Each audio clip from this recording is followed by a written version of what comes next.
Hi everybody and welcome to Golden Hour, a show about living your best life and finding joy. Today I'd like to talk to you a little bit about weight loss and weight loss struggles. It's part one of a two-part series. The first part will be about what doesn't work and the second part will be about what does work. So if you'd like to learn 3 things that are standing in the way of your weight loss, keep watching.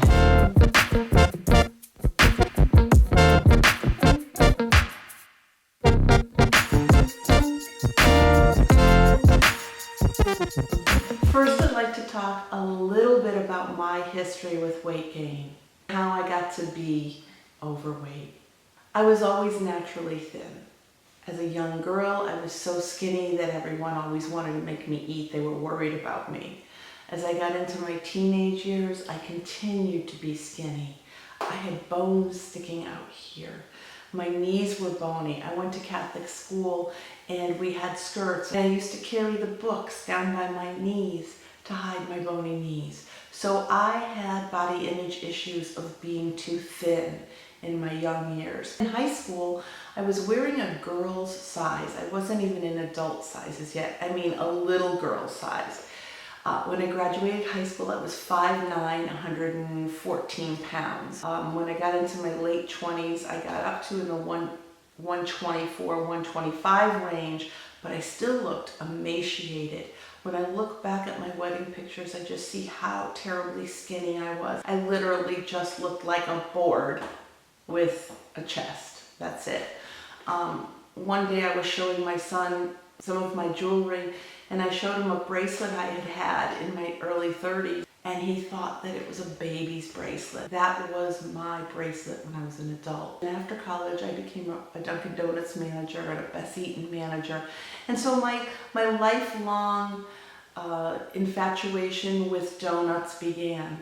I grew up in an Italian house, so we were a very high carb house to begin with. And then I started this path of addiction to sugar and donuts. Snickers bars through college were a big staple. I maintained my weight and stayed thin without any effort. In my early 30s, I started to work for Jenny Craig as a weight loss coach. But again, what were we coaching? We were telling people to eat this specific packaged products. And if they did that, they would lose weight. And they did. They saw weight loss. But what happened when they stopped the program? The weight shot right back up because you can't maintain that restrictive of a diet. So at 34, after giving birth and years of taking SSRIs for OCD, which I'll get into in another video, in a year, in my late 30s, it seemed like I gained almost 100 pounds overnight. And that became a lifelong struggle to lose that. I would join Weight Watchers on and off, lose 30 pounds, gain it back. And it became a diet yo-yo. I would go to my doctor and complain about my weight, and all he would do is he would grab his prescription pad and say, "Let me give you the newest weight loss meds." And I always turned him down because I knew that anything that would raise your metabolism unnaturally would probably ultimately be bad for your heart. And later on we found so many of those drugs were bad for your heart. So I'm glad I didn't fall prey to those. I did try a couple supplements, nothing to boost your metabolism, but there was this kick about chitosan, which was a shellfish product that would bind itself to fat, and I tried that. And I also tried this plastic type sugary pill that was supposed to fill your tummy so that you wouldn't be hungry. And again, I'd lose 1 or 2 pounds, but nothing was successful. I tried exercise, the total body gym, everything known to mankind, the treadmill, but nothing was helping with my weight loss. And then for 3 months we moved to California and we were living in a hotel with this buffet, and I was eating sausages and bacon and waffles like crazy because it was free, and I gained even more weight. But when we came back, in the absence of those foods, I quickly lost the weight. And then a couple years later, I went on a tuna fish diet and lost another 30 to 50 pounds. And then I got into a decent weight for a couple of years. But again, it slowly crept back up. So why was this happening? The first thing that stands in the way of our weight loss is the information we're given by our doctors to eat a lot of mini meals throughout the day to keep your blood sugar level. Well, in fact, that's probably the worst thing you could do. Every single time you eat, you spike insulin. You cannot lose weight in the presence of insulin. So if you eat every 2 hours, you are constantly in a fed state where your body has to metabolize that food, and you won't lose. It doesn't matter how many calories you eat. In the presence of insulin, you are not going to lose weight. Next week, I'll put links below to some of the people that I listen to.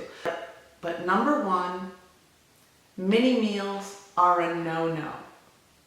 Being constantly fed is going to hinder your weight loss. The second thing is that what type of calorie you eat doesn't matter as long as you stick within a certain calorie range, and that's just not true. I can't go into the scientifics of that because it's too complicated, but I will give you links next week. But it really does matter what type of calories you put in your body. What type of calories you put in your body affects how insulin is spiked, and also it affects satiety. Healthy fats fill you up more, and you're less likely to eat more, and you're able to go longer periods of time without food. So what kind of calorie you eat matters. And I think the third thing that really hinders weight loss is the whole body positivity movement. Understands that I think it's important that you love yourself no matter what you look like. And I went into this in the episode on loving yourself. But I did put the caveat that sometimes tough love is important. So we all have these friends and family members that are constantly telling us, oh, you look good. You don't look that way. You look wonderful. You have a pretty face. But they're signing our death certificate. Because it doesn't matter how we look, it matters how our insides look. And in no way is it healthy to be fat. And the moment I took those rose-colored glasses off and labeled myself fat is the moment I decided to do something about it. So yes, you can still look good in your mind, overweight, but you are not healthy. Every single test I took showed I was healthy. My blood sugar levels were good. My cholesterol was perfect. I don't have high blood pressure. Everything looks good. But the thing you don't realize is all of these things take decades before they break your body down. And what are you going to do to reverse that in your body? It is not healthy to be fat. Think about if you had a little Volkswagen Bug and you were able to pull a 2-ton trailer with it. How would, if you were able to do it, how would that engine and that transmission be after a 1,000-mile journey? Take your body frame that is meant to have a low BMI, well under 30, put an extra 100 pounds on it, and walk around for 2 decades with that weight. And what do you think you're doing to your body? Now, it's not just overweight people. There's also a term right now called skinny fat. And those are the people that appear relatively healthy. They're thin. They may even have a low BMI, but the junk they put in their body is also rotting their body and also hurting them. One thing no one tells us in life is that every decade your metabolism slows down by a few hundred calories. So what you could eat in your youth, you no longer can eat when you're 40 or 50, and it takes that much longer. And sometimes your body gets to a set point where your body is used to being 200 pounds or 250 pounds, and you have to find a way to break that set point, to change that set point so that you can lose weight. And those are the things that hinder your weight loss. Take off the rose-colored glasses. Learn to stop sugarcoating it. Don't call yourself curvy or voluptuous or overweight. Use the word fat. Take the rose-colored glasses off and do something about it and save your life. I credit Joe Rogan to saving my life. I watched a podcast of his and it changed everything for me. If you'd like to see where I had some fun last week, keep watching. Hi everybody, hope you're doing well. Today I chose to come to a park in Enfield, Connecticut.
I hope you enjoyed this episode of things that are hindering your weight loss. Maybe it provides a catalyst for you to do something about it and save your life.